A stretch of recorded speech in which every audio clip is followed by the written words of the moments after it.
আপনি শূন্য হয়ে যান, তবেই হবে চমৎকার। আপনার জীবন যাবে সম্পূর্ণ বদলে। আপনি শূন্য হয়ে যাবেন? অবাক হচ্ছেন তো? ভাবছেন এ কী করে সম্ভব?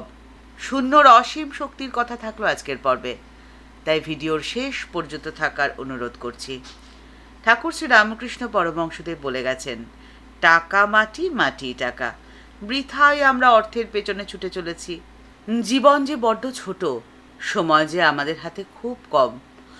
সময় এবং অর্থের মধ্যে পার্থক্য তো এটাই যে আমরা জানি যে আমাদের হাতে কত অর্থ রয়েছে, কিন্তু আমরা এটা জানি না যে আমাদের হাতে আর কতটুকু সময় অবশিষ্ট রয়েছে। ঠাকুর শ্রী রামকৃষ্ণ পরমহংসদেবের একটি বিশেষ ভঙ্গিমার ছবি আমাদের অতি পরিচিত, যেখানে ঠাকুর বাম হাতে দেখাচ্ছেন সব শূন্য, আর ডান হাত দিয়ে তিনি পরমপ্রিয় পরমেশ্বরকেই বোঝাচ্ছেন।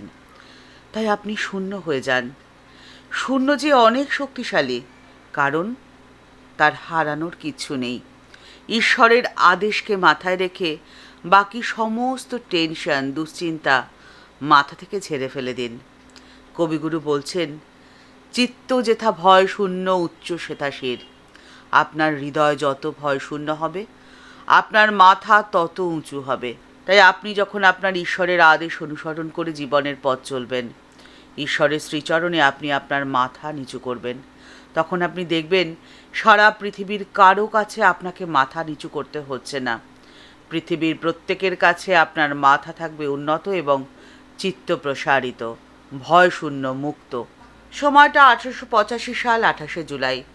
ঠাকুর শ্রী রামকৃষ্ণ পরমহংসদেব যাবেন নন্দবসুর বাড়িতে। নারায়ণ প্রভৃতি ভক্তরা ঠাকুরকে বলেছিলেন যে নন্দবসুর বাড়িতে অনেক ঈশ্বরীয় ছবি রয়েছে। আজ তাই ঠাকুর তাদের বাড়ি গিয়ে বিকেলবেলা ছবি দেখবেন। পালকি এসেছে, ঠাকুর যাচ্ছেন শ্রীযুক্ত নন্দবসুর বাড়িতে। ঈশ্বরের নাম করতে করতে ঠাকুর পালকিতে উঠলেন। পায়ে কালো বার্নিশ করা চটি জুতো, পরনে লাল ফিতে পার ধুতি, উত্তরীয় নেই। জুতো জোড়াটি পালকির একপাশে মণিমল্লিক রাখলেন। পালকির সাথে সাথে হেঁটে চলেছেন মাস্টারমশাই। পালকি গিয়ে ঢুকলো নন্দবসুর বাড়িতে। ঠাকুর বাড়ির দিকে তাকিয়ে বললেন, বড় বাড়ি, কিন্তু তাতে কি আছে? এতে আছে শুধুই ইট, কাঠ আর মাটি। নন্দবসুর বাড়িতে ঠাকুর ধীরে ধীরে একটা একটা করে সব ছবি দেখলেন। তারপরে নন্দবসুকে বললেন, ঈশ্বরীয় মূর্তি সকল দেখে বড় আনন্দ হলো গো। তা ভালো ভালো, ঈশ্বরেতে মন রাখা ভালো, তাকে ভুলে থাকা ভালো নয় গো। নন্দবসু ঠাকুরকে বলছেন, কিন্তু তাতে মতি কই হয়? ঠাকুর বললেন, তাঁর কৃপা হলে তবে তো হয়। নন্দবসু ঠাকুরকে তখন বলছেন, তাঁর কৃপা? তাঁর কৃপার কই হয় গো ঠাকুর? তাঁর কি কৃপা করার শক্তি আছে? ঠাকুর তখন সহাস্যে নন্দবসুকে বলছেন, বুঝেছি, তোমার পণ্ডিতদের মত, যে যেমন কর্ম করবে সেরকম ফল পাবে। ওগুলো ছেড়ে দাও গো। ঈশ্বরের শরণাগত হলে কর্মক্ষয় হয়। আমি মায়ের কাছে ফুল হাতে করে বলেছিলাম, মা, এই নাও তোমার পাপ, এই নাও তোমার পুণ্য। আমি কিছুই চাই না, তুমি আমায় শুদ্ধ ভক্তি দাও। এই নাও তোমার ভালো আর এই নাও তোমার মন্দ। আমি ভালো মন্দ কিছুই যে চাই না, আমায় শুদ্ধ ভক্তি দাও। মাকে আমি বলেছি, মা, এই নাও তোমার ধর্ম আর এই নাও তোমার অধর্ম। আমি তো ধর্মাধর্ম কিছুই চাই না, আমায় শুদ্ধ ভক্তি দাও। এই নাও তোমার জ্ঞান আর এই নাও তোমার অজ্ঞান।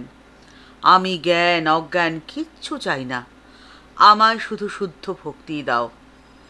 এই নাও তোমার সূচি আর এই নাও তোমার অসুচি, আমায় শুদ্ধ ভক্তি দাও। ঠাকুরের মুখে এই কথা শুনে নন্দবসু ঠাকুরকে প্রশ্ন করলেন যে যেমন কর্ম তেমন ফল হয় না? এ তো প্রকৃতির নিয়ম। এই নিয়ম কি বদলানো সম্ভব? এই আইন কি তিনি ছড়াতে পারেন? ঠাকুর উত্তরে নন্দবসুকে বলছেন, সে কি গো, তিনি ঈশ্বর, তিনি যে সব পারেন। যিনি আইন করেছেন তিনি যে আইন বদলাতেও পারেন।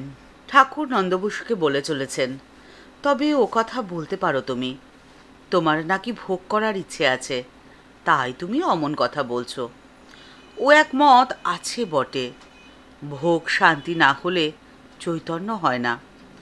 তবে ভোগই বা কী করবে বলো তো? কামিনী কাঞ্চনের সুখ ও তো এই আছে আবার এই নেই, ক্ষণিকের সুখ। কামিনী কাঞ্চনের ভেতরে আছে কি? ঠিক যেন আমরা আঁটি আর চামড়া, খেলে অম্লশূল হয়।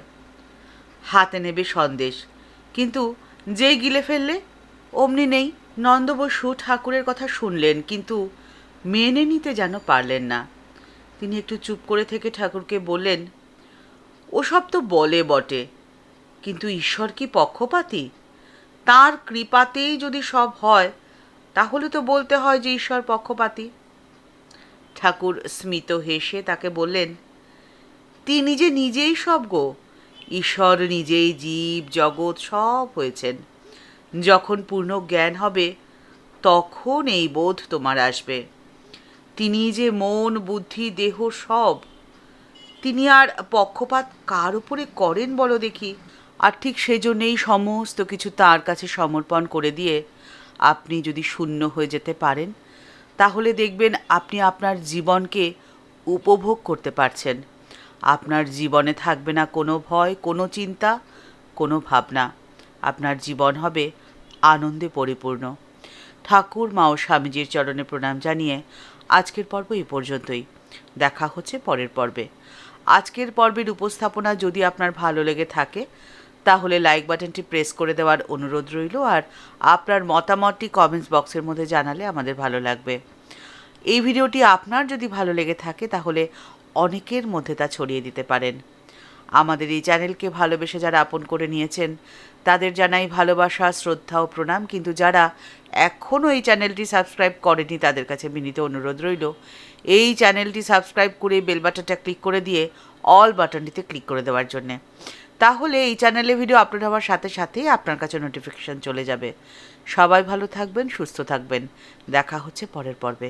নমস্কার।